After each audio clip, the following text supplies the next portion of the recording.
A fight with a ghost. I never really believed in ghosts, the doctor said, but I was always a little scared of them. Have you ever seen one? Asked one of the other men. The doctor took his cigar out of his mouth and looked at the ash for a moment before answering. I've had some pretty scary experiences, he said after a pause, while the rest of us looked at each other. The doctor had seen a lot in his life and loved to tell stories when he was with friends. Do you want to hear one of them? It still makes me shiver to think about it. We all nodded, and the doctor, taking a sip of his drink to calm his nerves, began. You remember George Carson, the guy who played for the college football team a few years ago? Tall and handsome with a mustache? Well, I knew him pretty well before he got married. He was studying to be a lawyer in town. It was just after he got engaged to Miss Stoner, who is now Mrs. Carson, that he asked me to visit his family's house in the country. Miss Stoner was going to be there, and he wanted me to meet her. I couldn't go for Christmas because I had promised to be with my family. But since I had been working too hard and needed a break, I decided to go for a few days around New Year's. Woodcote was a nice place. There were 2 groups of hunters nearby, and it wasn't too far from the train station, so I could still get the news. The Carsons were lucky, I thought, to find such a nice house for such a low price. George told me that the owner had to go abroad for his health and didn't want to leave the house empty all winter. It was an old house, with big windows and strange corners all over the place. You couldn't walk 10 steps without going up or down stairs. But it had been fixed up over time, and they even built a big billiard room at the back.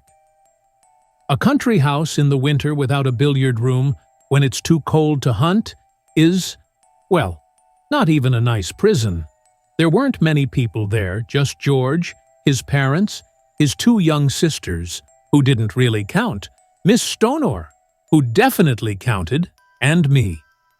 Miss Stoner should have been happy, because George was a really nice guy, and he was doing well financially.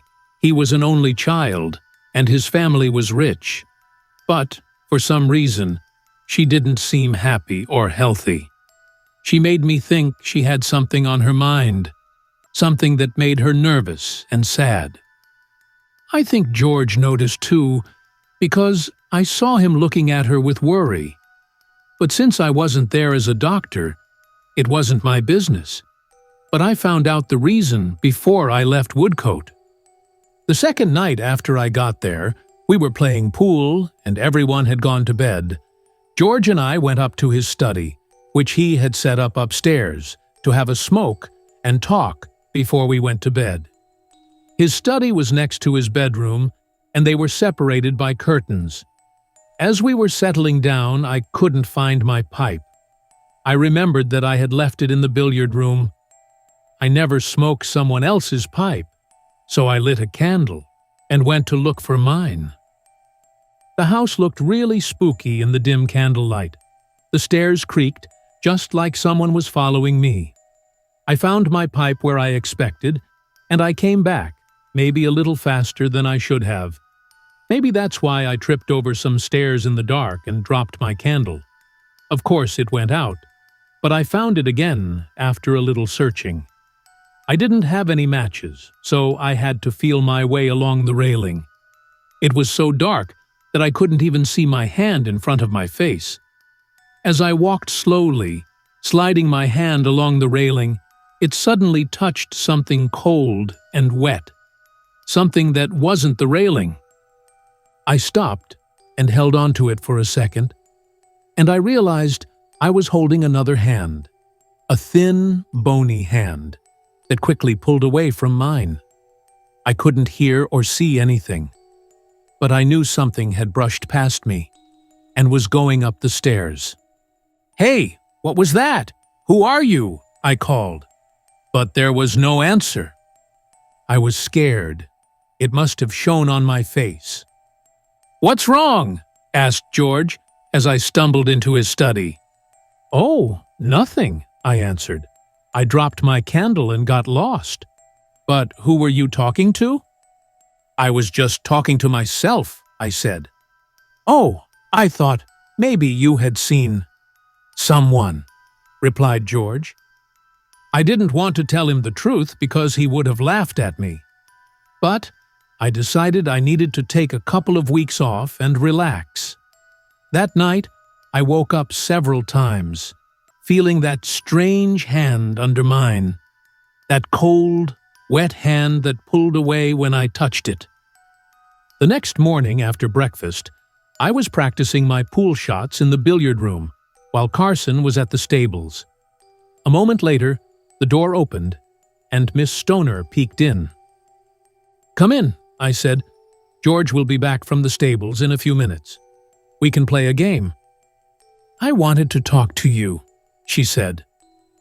She looked really tired and sick, and I started to think that maybe I wasn't going to have a relaxing vacation after all. "Do you believe in ghosts?" she asked, after she closed the door and came over to the pool table, leaning on it with both hands. "No," I replied, missing an easy shot as I remembered what happened last night. "But I believe in imagination." "And what if someone thinks they saw something? Is there anything they can do?" "What do you mean, Miss Stoner?" I replied, looking at her in surprise. "Do you mean that you think you—" I stopped talking. Miss Stoner turned away, sat down on a chair by the wall, and started to cry. "Oh, please help me," she sobbed. "I think I am going crazy." I put down my pool stick and went over to her. "Look here, Miss Stoner," I said, taking her hand, which was hot and sweaty. "I am a doctor and George's friend. Tell me all about it, and I'll do my best to help." She was kind of hysterical, and she kept crying. But eventually, she told me that almost every night since she got to Woodcote, she had woken up and seen a horrible face looking at her from behind a screen near her bedroom door. As soon as she moved, the face disappeared. So she thought it was only in her imagination. But she was more worried about that than if it was a real ghost, because she thought she was going crazy.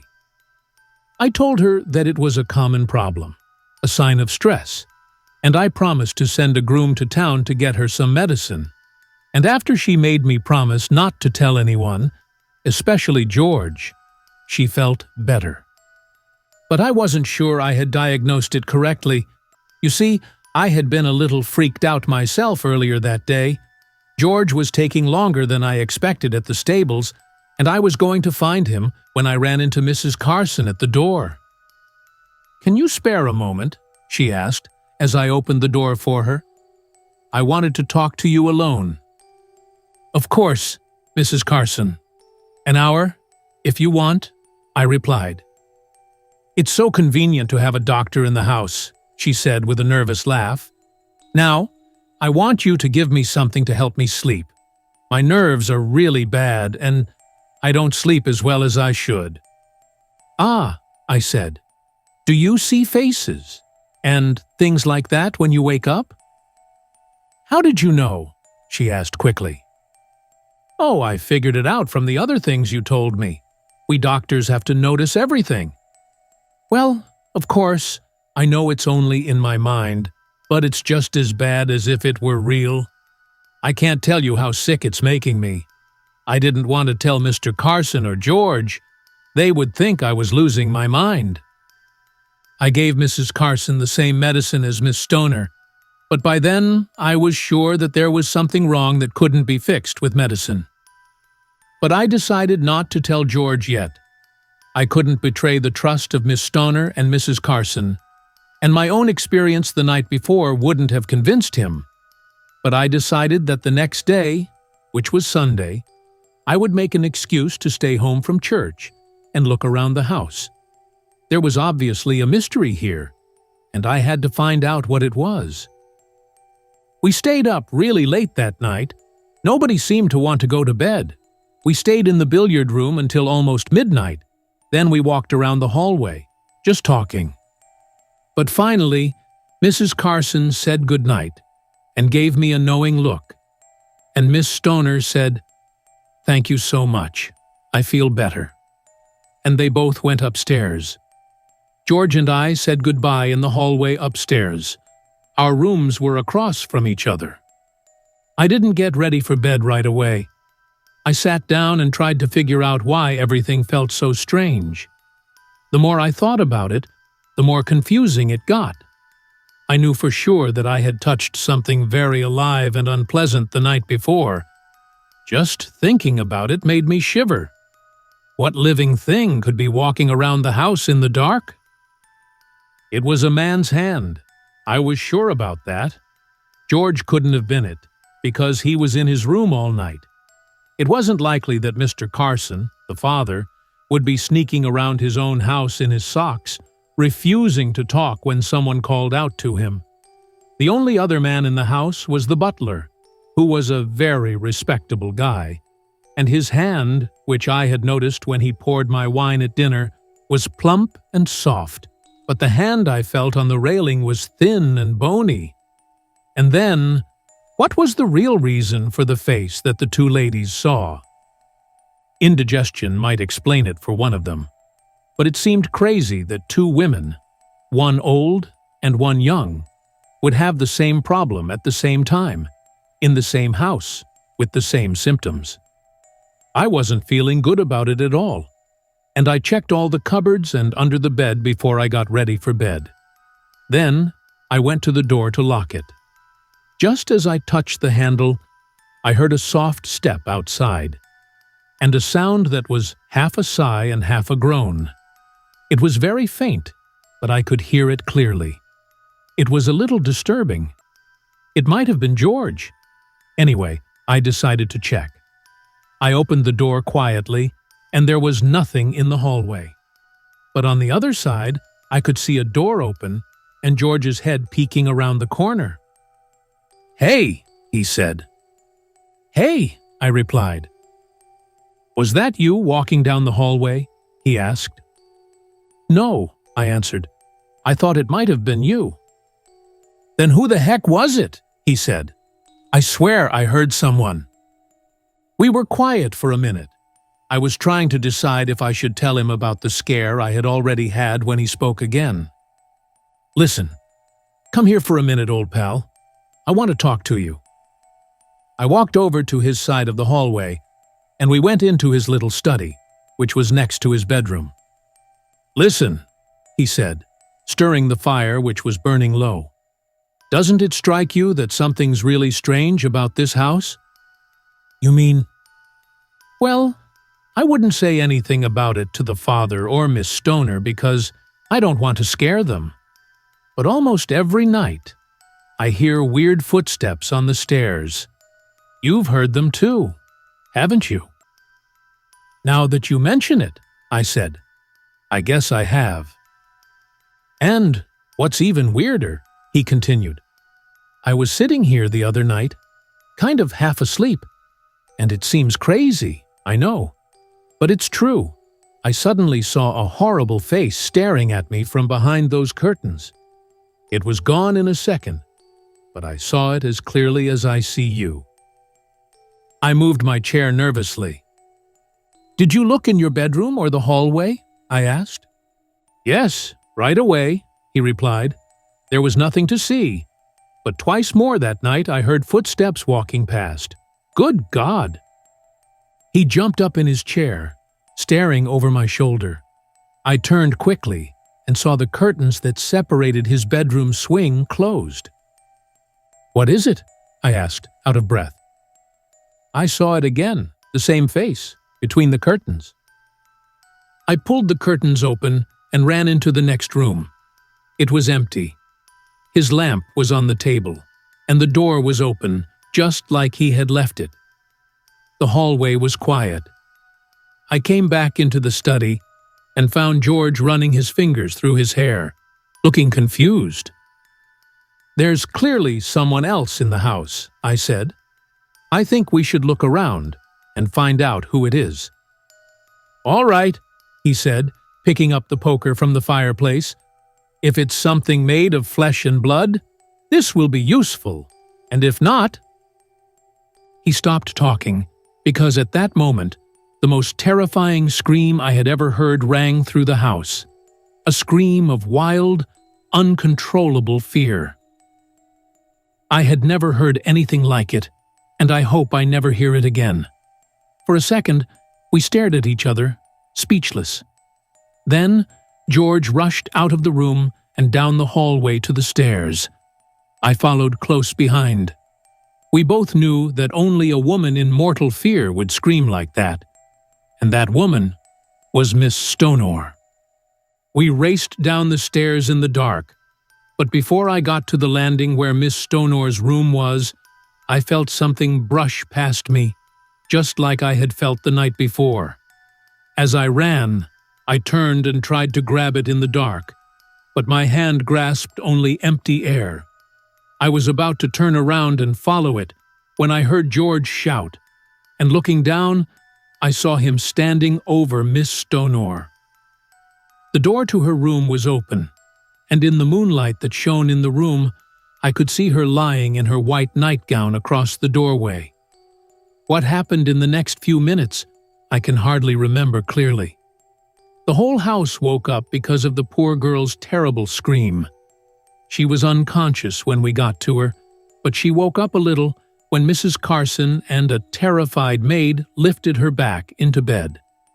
But she couldn't tell us what had scared her.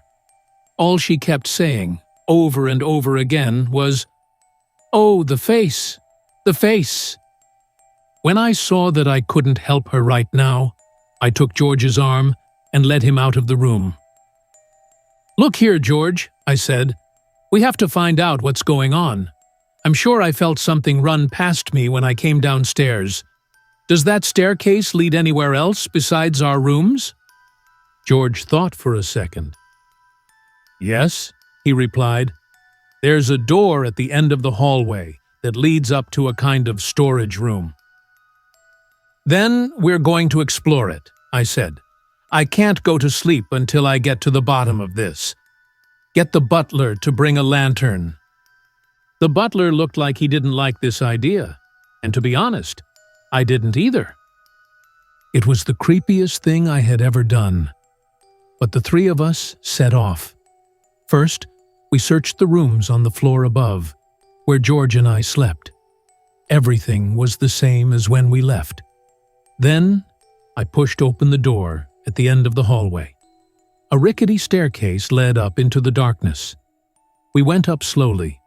I went first with a candle, then George, and last, the butler with the lantern. At the top, we stepped into a big, low room with beams across the ceiling and a rough, uneven floor. Our lights made strange shadows in the corners, and more than once, I jumped at what looked like a person crouching in the shadows. We searched everywhere. There was nothing but a few old boxes, some old rugs, and some broken chairs. But in the far corner, George pointed to a shaky ladder that ended at a closed trapdoor. Right then, I heard the strange, half-sigh, half-groan sound that had bothered me in the hallway downstairs. We stopped and looked at each other. We all heard it. "Whatever it is, it's up there," I said. "The question is, who's going up?" George put down his candle and stepped onto the ladder. It creaked under his weight. He stopped. "Come down. It won't hold you," I said. "I'll go." I don't know that I've ever been so scared as I was slowly climbing that ladder and pushing open the trapdoor. I didn't really have any idea what I expected to find. I definitely wasn't ready for what happened. Because as soon as the trapdoor was open, something human-shaped fell down on me from the dark above, kicking, spitting, and scratching at me as I held on to the ladder. It lasted just a second, but in that moment, I felt years of terror. The ladder wobbled and broke under me, and I fell to the floor, with the thing holding my throat like a vice. In a second, George knocked it unconscious with the poker and pulled it off me. It lay on its back, a ragged, ugly, disgusting shape. And the mystery was solved. "But you haven't told us what it really was," said one of the listeners. The doctor smiled. "It was the owner of the house," he replied. "He hadn't gone abroad. He had gone to a mental hospital because he had become dangerous. About 2 weeks before this, he had escaped, and he had gone back to his old house and hidden himself in the attic, which is something crazy people sometimes do. I guess he found enough to eat wandering around the house at night. The only surprising thing is that he hadn't killed anyone before he was caught." The end. If you like the story, hit that like button and subscribe for more videos. Let me know your thoughts in the comments below. Was there anything that surprised you? Who's your favorite character in the story? I can't wait to hear your thoughts.